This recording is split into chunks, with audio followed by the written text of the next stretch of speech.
Good morning students. आज मैं आपको मैथ्स में how to solve the simple equations topic करवाने जा रही हूँ कि हम सिंपल इक्वेशंस को कैसे सॉल्व करते हैं। एक्चुअली छोटी क्लासेस में 6th-7th में बच्चों को बहुत प्रॉब्लम आती है, बट ये बहुत सिंपल टॉपिक है बेटा। हमें क्या करना है, सबसे पहले हमें पता होना चाहिए कि जब भी हम किसी इक्वेशन को सॉल्व करते हैं, सिंपल इक्वेशन को, तो उसमें दो टर्म्स होती हैं। एक आपका होता है वेरिएबल और एक आपका होता है कांस्टेंट टर्म। वेरिएबल का मतलब होता है बेटा जो चीज चेंज होती रहती है, और कांस्टेंट का मतलब दैट इज फिक्स्ड, जो आपकी फिक्स रहेगी दैट इज कांस्टेंट, जो आपकी चेंज होती रहेगी दैट इज वेरिएबल। क्लियर? अब मैं आपके सामने एक एग्जांपल लेती हूँ, like 4x is equal to 5। अब देखो 4x इज इक्वल टू 5। 5 जो है एक ऐसी वैल्यू है जो फिक्स्ड है, मीन्स इट्स कांस्टेंट टर्म। 5 को हम चेंज नहीं कर सकते अपने आप। 6, 7, 8 बना सकते हैं? नहीं बना सकते, क्योंकि ये फिक्स है। अब हम 4x का एग्जांपल लेते हैं। x इसमें 4 तो फिक्स है, लेकिन x क्या है, एक वेरिएबल है। मीन्स हम x की वैल्यू को चेंज कर सकते हैं अकॉर्डिंग टू क्वेश्चन। कैसे? अगर मैं x की वैल्यू को 0 पुट कर देती हूँ तो इट्स वैल्यू विल बी 0। अगर मैं x की वैल्यू को 1 पुट कर दूं, 4 इंटू 1 इज इक्वल टू 4। अगर मैं x की जगह 4 पुट कर दूं, then its value will be 4 into 4 is equal to 60। तो आप देखो ना, जैसे जैसे हमने x की वैल्यू को चेंज किया, पूरा आंसर क्या हो गया, चेंज हो गया। So it's a variable, x is a variable, but 5 is a constant, जिसकी वैल्यू को हम चेंज नहीं कर सकते, that is known as constant, और जिसकी वैल्यू को हम चेंज कर सकते हैं that is known as variable. अब इन इक्वेशंस में क्या होता है बेटा कि हमने लेफ्ट हैंड साइड से राइट हैंड साइड में जाना होता है, मीन्स एक साइड से हमें दूसरी साइड में जाना है। तो हमें क्या करना होता है, जो लेफ्ट हैंड साइड है, सपोज आप उससे राइट हैंड साइड में जा रहे हो। क्लियर? अगर आपका लेफ्ट हैंड साइड में साइन, अगर आपका लेफ्ट हैंड साइड में साइन पॉजिटिव है और आप उस टर्म को राइट हैंड साइड में लेकर जा रहे हो, तो ये पॉजिटिव साइन चेंज हो जाएगा नेगेटिव साइन में। अगर आपका साइन लेफ्ट हैंड साइड में नेगेटिव है, जब ये राइट हैंड साइड में जाएगा ये चेंज हो जाएगा पॉजिटिव। अगर यहाँ पर ये डिवाइड का साइन है तो ये चेंज हो जाएगा मल्टीप्लाई में, और अगर यहाँ पर आपका ये मल्टीप्लाई का साइन है it will change into divide. Clear? Plus will change into minus, minus will change into plus, divide will change into multiply, multiply will change into divide. Now we will take the example. अब हम कुछ examples लेंगे जिससे आपको बिल्कुल clear हो जाए।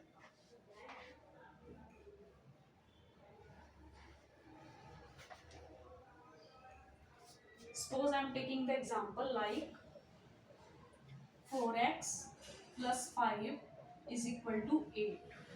Clear? 4x plus 5 is equal to 8. हमें क्या निकालना है, x की वैल्यू फाइंड आउट करनी है। तो हम क्या करेंगे, 4x यही रहेगा, ठीक है, वेरिएबल टर्म एक साइड रहेगी और कांस्टेंट टर्म दूसरी साइड चली जाएगी। 8 पॉजिटिव है, पॉजिटिव रहेगा, लेकिन ये प्लस 5 कहाँ जा रहा है, दूसरी साइड जा रहा है। जब ये प्लस 5 दूसरी साइड जाएगा it will change the sign, इसका साइन चेंज हो जाएगा, प्लस से क्या बन जाएगा, minus. So 4x is equal to 8 minus 5, all of you know 3। Clear? 8 था, 8 का 8 लिख दिया। यहाँ पे प्लस के 5 थे, जब ये प्लस के 5 दूसरी साइड जाएंगे तो इनका साइन चेंज हो जाएगा, प्लस से माइनस हो जाएगा। अब ये x के साथ 4 क्या है, एक तरह से इस तरह से है, 4 इंटू एक्स, मतलब मल्टीप्लीकेशन का साइन है बीच में। तो जब ये मल्टीप्लीकेशन होता है तो उधर जाके क्या हो जाता है, डिवाइड। सो 3 डिवाइडेड बाय 4, और 3 डिवाइडेड बाय 4 को हम कैसे लिख सकते हैं, 3/4, that is the answer.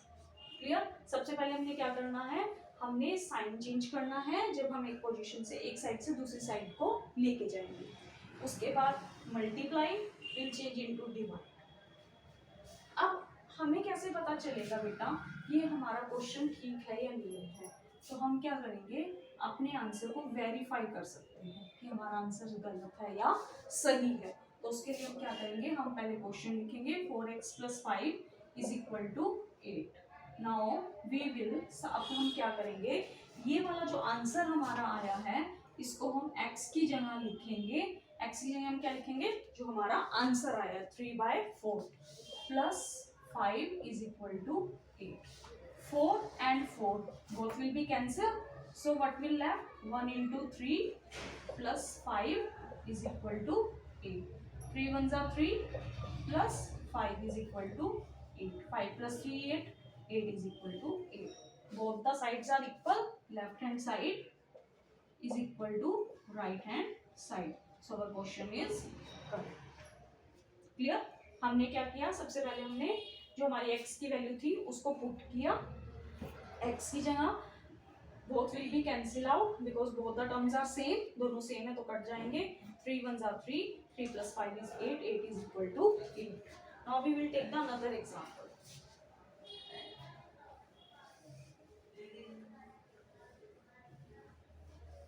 Take another example like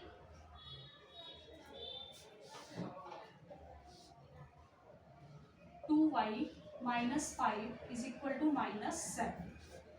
clear. सबसे पहले मैंने आपको क्या कहा था कि हम 5 को दूसरी साइड लेके जाएंगे, इसमें कोई भी वेरिएबल नहीं है, तो -7 विल बी सेम। ये -5 दूसरी साइड जाकर क्या बन जाएगा, +5। क्लियर।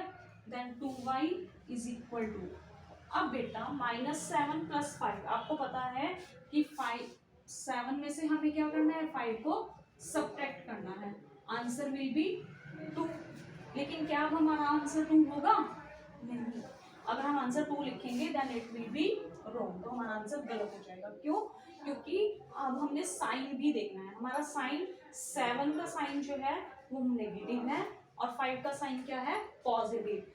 डिजिट कौन सा बड़ा है, 7, तो जो डिजिट बड़ा होगा उसी का साइन आंसर में आएगा। मीन्स आपका 7 का साइन कहाँ आएगा, आंसर में आएगा, क्योंकि 7 बड़ा डिजिट है और बड़े डिजिट का साइन ही आंसर में आएगा, तो आपका आंसर होगा -2। लेकिन अगर ये ऐसे होता 7 - 5, तब आपका आंसर क्या होता, 2। तब आपका आंसर 2 कैसे होता, क्योंकि तब आपका प्लस साइन डिजिट जो था वो बड़ा था, तो यहाँ पे आंसर में भी क्या आया, प्लस का साइन। मतलब आपका जो डिजिट बड़ा है उसका साइन ही आंसर में आएगा जब आप उसको सब्ट्रैक्ट कर रहे हो। Clear. Now 2 is in multiply with y after going to 6, here it will change into divide, और हम इसे कैसे लिख सकते हैं, -2/2, both will same, cancel out, answer will be -1। अब हम इसकी वेरिफिकेशन करेंगे कि हमारा आंसर सही है या गलत। तो हम क्या लिखेंगे, 2y - 5 = -7। We will put the value of y। y का आंसर हमारा कितना आया, -1, -5 = -7। 2 1s are 2 और 2 1s are 2, 2 के साथ क्या है, साथ में माइनस का साइन है, -5 = -7। Both the terms are negative, दोनों डिजिट में क्या है, नेगेटिव साइन है, तो दोनों को ऐड करेंगे और साइन कौन सा आएगा, negative, so the answer will be -7। Both are same, left hand side is equal to right hand side, so the question is correct. Clear. Now we will take another example like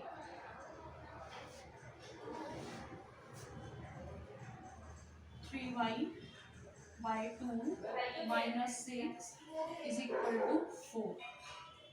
Now what will we do, 3y/2 नहीं रहेगा, 4, it will change into positive sign, so +6।